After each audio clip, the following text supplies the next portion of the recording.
We have three readings for today. The first one is from the Gospel of Luke, and it's a short passage where Jesus is telling us that the kingdom of God is within. And then the second one is a compatible Eastern thought. And I want to say a few words about that.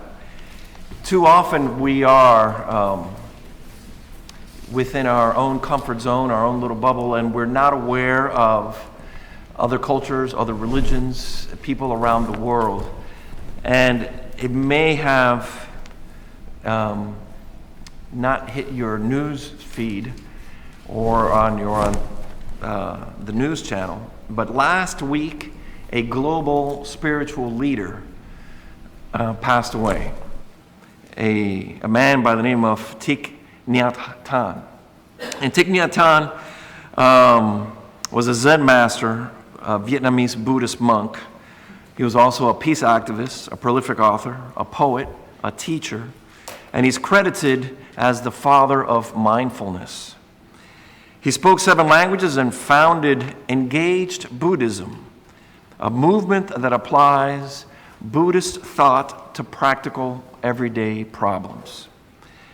Dr. Martin Luther King spent some time with him, and Dr. King called him an apostle of peace and nonviolence. Thich Nhat Hanh was exiled from his native Vietnam for almost 4 decades, and he became a pioneer bringing Buddhism and mindfulness to the West. Buddhism has made its mark here in the United States and in the West, most likely since the 70s onward, and he is accredited for that. And I encourage everybody here to pick up one of his books and read it. It is not a competition with Christianity. It does not really counter anything in Christianity. If anything, it's a nice compliment. So Savannah is going to read 2 passages, the first one from the Gospel of Luke and the second from Thich Nhat Hanh, and you will see how they relate. Savannah, why don't you please come forward? Hello, good morning. So the first reading is from the Gospel of Luke.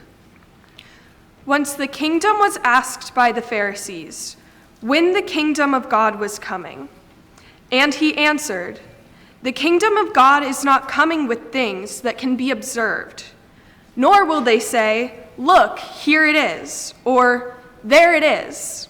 For in fact, the kingdom of God is within you." And now, the compatible Eastern thought.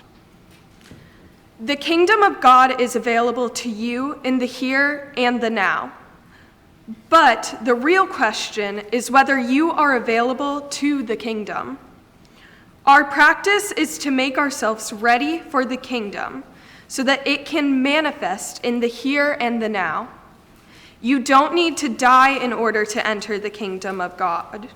In fact, you have to be truly alive in order to do so. The third reading for today is printed in the back panel of the bulletin if you want to follow along. It is from Paul's letter to the Corinthians.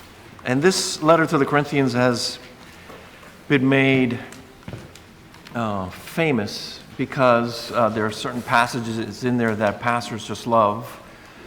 In there's the passage of Paul talking about the body of the church. And then there's this passage here on chapter 13, which is read frequently at weddings. But the lectionary placed it today because obviously it's good for more than just weddings. It's just good for life in general. According to Paul, if I speak in the tongues of mortals and of angels, but do not have love, I'm a noisy gong or a clanging cymbal. And if I have prophetic powers and understand all mysteries and all knowledge, and if I have all faith so as to remove mountains, but do not have love, I am nothing. If I give away all my possessions, and if I hand over my body so that I may boast, but do not have love, I gain nothing. Love is patient. Love is kind. Love is not envious or boastful or arrogant or rude. It does not insist on its own way. It is not irritable or resentful. It does not rejoice in wrongdoing, but rejoices in the truth. It bears all things, believes all things, hopes all things, endures all things. Love never ends. But as for prophecies, they will come to an end. As for tongues, they will cease. And as for knowledge, it too will come to an end. Here ends this reading, and we ask for God's blessings upon it.